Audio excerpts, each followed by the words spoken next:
ಅಲ್ಲ ಆರ್ಯ ಅವರೇ, ನಿಮ್ಮ ಅಣ್ಣ ನಿರುಷ ಅವ್ರನ್ನ ಮದ್ವೆ ಆಗದೆ ಬಿಟ್ಟು ಹೋಗ್ತಿದ್ರು, ನೀವ್ ಯಾಕೆ ತಡಿದೆ ಸುಮ್ಮನೆ ಇದ್ರಿ? ಏನು ಅಂತ ತಡಿಬೇಕಿತ್ತು? ಅವನಿರೋ ಸ್ಥಿತಿ ನೀನೇ ನೋಡಿದ್ಯಲ್ಲ. ಅಮ್ಮನ ಮಾತೆ ಕೇಳ್ದೇ ಇರೋನು ನನ್ನ ಮಾತು ಕೇಳ್ತಾನ? ನೀನ್ ಹೇಳ್ದಂಗೆ ಅವನ್ನ ತಡಿಯಕ್ ಹೋದ್ರೆ ಮದುವೆ ಮಂಟಪ ಕುರುಕ್ಷೇತ್ರ ಆಗ್ತಿತ್ತು. ಕೊಬ್ಬು ತಾನೆ ಅವನ್ಗೆ. ಕೊಬ್ಬು ಅವ್ರಿಗಲ್ಲ, ನಿಮ್ಗೆ. ನಿರುಷ ಅವ್ರ ಮದ್ವೆ ನಿಲ್ಲೋದಕ್ಕೆ ನೀವೇ ಕಾರಣ. ಸುಮ್ನೆ ಆದಿ ಸರ್ನ ಯಾಕೆ ಬ್ಲೇಮ್ ಮಾಡ್ತೀರಾ? ಬಾಯ್ ಬಂದಾಗ ಮಾತಾಡ್ಬೇಡ ನೀನು. ಸುಮ್ಮನೆ ಇದ್ದೀನಿ ಅಂತ ಏನೋ ಮಾತಾಡ್ತಿದ್ಯಾ? ಇದೇ ಮಾತು ಬೇರೆಯವ್ರು ಏನಾದ್ರು ಅಂದಿದ್ದಿದ್ರೆ ಕಪ್ಪಾಳಕ್ ಬರ್ಸಿದ್ದೆ ಅಷ್ಟೇ. ಕಪಾಳಕ್ ಬಾರಿಸ್ತೀರಾ? ಬಾರಿಸಿ ನೋಡೋಣ. ನಿಮ್ ಈ ಸಿಟ್ಟು ಕೋಪನ ನಿರುಷ ಅವ್ರನ್ನ ಮದ್ವೆ ಆಗಲ್ಲ ಅಂತ ಆದಿ ಸರ್ ಬಿಟ್ಟೋದಲ್ಲ, ಆಗ ತೋರಿಸ್ಬೇಕಿತ್ತು. ಆಗ ನೀವು ನಿಜವಾದ ಹೀರೋ ಅಂತ ಹೆಮ್ಮೆಯಿಂದ ಹೇಳ್ಕೊತಾ ಇದ್ದೆ. ಪ್ಲೀಸ್ ಸ್ವಾತಿ, ಈಗಲೇ ಬೇಜಾರು ಮಾಡ್ಕೊಂಡಿದ್ದೀನಿ. ಏನೋ ಹೇಳಿ ನಂಗೆ ಇರಿಟೇಟ್ ಮಾಡಬೇಡ. ಆದಿ ಸರ್ ಮನೆ ಬಿಟ್ಟೋದಾಗ ನೀವೆಷ್ಟು ನೋವು ಸಂಕಟ ಪಟ್ರಿ. ಪಾಪ ನಿರುಷಾ ಮೇಡಮ್ ಮದ್ವೆ ಆಗ್ತೀನಿ ಅಂತ ನಂಬಿಸಿ ತಾಳಿ ಕಟ್ಟೋ ಟೈಮಲ್ಲಿ ಏಕಾಏಕಿ ಎದ್ದೋದಲ್ಲ, ಅವ್ರಿಗೆಷ್ಟು ನೋವಾಗಿರ್ಬೇಡ. ನಿಮ್ಗೆ ನಿಮ್ದೇ ನೋವು ನಿಮ್ದೇ ಬೇಜಾರೇ ಮುಖ್ಯ ಅಲ್ಲ? ನನಗೂ ಅರ್ಥ ಆಗ್ತಿದೆ ಸ್ವಾತಿ. ಆದ್ರೆ ಏನ್ ಮಾಡ್ಲಿ ಹೇಳು? ನನ್ನಿಂದ ಆಗಿರೋ ಪ್ರಾಬ್ಲಮ್ ಈಗ ಸಾಲ್ವ್ ಮಾಡಕ್ ಆಗ್ತಿಲ್ಲ. ಯಾಕಾಗಲ್ಲ? ಯಾಕಾಗಲ್ಲ ಅಂತ ಹೇಗೆ ಹೇಳಿ ಸ್ವಾತಿ? ನಿನಗಿನ್ನೂ ಆದಿತ್ಯ ಬಗ್ಗೆ ಗೊತ್ತಿಲ್ಲ. ತುಂಬಾ ಗರ್ವ ಅವನ್ಗೆ. ನೀನ್ ಹೇಳ್ದಂಗೆ ನಾನೇನ ತಡೆಯಕ್ ಹೋಗಿದ್ದಿದ್ರೆ ಎಲ್ರ ಮೇಲಿರೋ ಕೋಪ ದ್ವೇಷನೆಲ್ಲ ನನ್ನ ಮೇಲೆ ತೋರಿಸ್ತಿದ್ದ. ಅಷ್ಟೇ ಅಲ್ಲ, ತಾನ್ ಮಾಡಿರೋ ತಪ್ಪಲ್ಲ ನನ್ನ ತಲೆ ಮೇಲೆ ಕಟ್ತಿದ್ದ.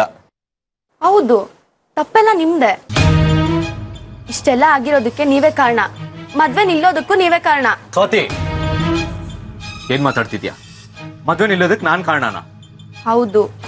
ಆದಿ ಸರ್ ಹತ್ರ ಸೂರ್ಯ ಅವ್ರ ದುಡ್ಡಲ್ಲಿ ಬಿಸ್ನೆಸ್ ಮಾಡ್ತಿದ್ಯಾ, ನಿಂಗೆ ನಾಚಿಕೆ ಆಗಲ್ವಾ ಅಂತ ಹೇಳಿದಕ್ ತಾನೆ ಆದಿ ಸರ್ ದುಡ್ಗೋಸ್ಕರ ಅಲ್ಲಿ ಇಲ್ಲಿ ಅಲ್ದಾಡಿದ್ದು.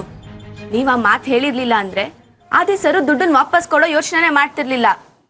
ಆಗ ರಂಜಿತ್ ಅವ್ರಿಗೆ ಆದಿ ಸರ್ ಹತ್ರನೇ ಸಾಲ ಕೊಡ್ಸಿರೋದು ಅನ್ನೋ ವಿಷಯನೂ ಗೊತ್ತಾಗ್ತಿರ್ಲಿಲ್ಲ. ಸುಮ್ನೆ ಸ್ವಾತಿ, ಎಲ್ಲ ನಿಂಗೆ ಅರ್ಥ ಆಗಲ್ಲ. ನಾನೇನ್ ಬೇಕು ಬೇಕು ಅಂತ ಆದಿತ್ಯ ಹತ್ರ ದುಡ್ಡಿನ ವಿಷಯ ಪ್ರಸ್ತಾಪ ಮಾಡ್ದೆ ಅನ್ನೋ ತರ ಮಾತಾಡ್ತಿದ್ಯಲ್ಲ. ಆದಿತ್ಯ ಸಾಕ್ಷಿಗೆ ಬಾಯಿ ಬಂದಾಗ ಬೈದಿದ್ದಾನೆ. ಅದಕ್ಕೆ ಸೂಸೈಡ್ ಮಾಡ್ಕೊಂಡಿದ್ದಾಳೆ. ಅದ್ರ ಹೆಚ್ಚು ಕಡಿಮೆ ಆಗಿದ್ದಿದ್ರೆ ಆದಿತ್ಯ ಪ್ರಾಣ ವಾಪಸ್ ತಂದ್ಕೊಡಕ್ ಆಗ್ತಿತ್ತಾ? ರಕ್ತ ಸಾವು ಬದುಕಿನ ಮಧ್ಯೆ ಹೋರಾಡ್ತಿರೋದನ್ನ ನೋಡಿ ಆದಿತ್ಯಂಗೆ ಹಣ್ಣು ಹಾಲು ಕೊಟ್ಟು ಪಟ್ಟಾಭಿಷೇಕ ಮಾಡ್ಬೇಕಿತ್ತಾ?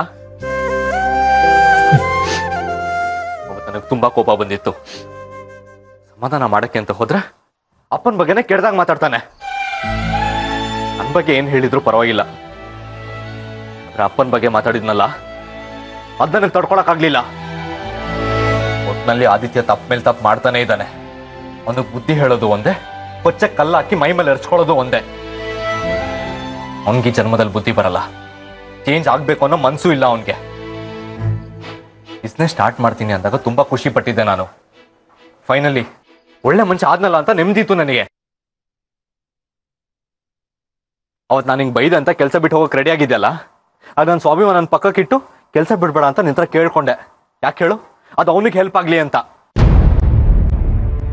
ಅದನ್ನೆಲ್ಲ ಮನ್ಸಲ್ಲಿ ಇಟ್ಕೊಳ್ದೆ ಯಾರು ಒಳ್ಳೇದ್ ಮಾಡ್ತಾರೆ ಯಾರು ಕೆಟ್ಟದ್ ಮಾಡ್ತಾರೆ ಅಂತ ಅವನಿಗೆ ಗೊತ್ತಾಗಲ್ಲ.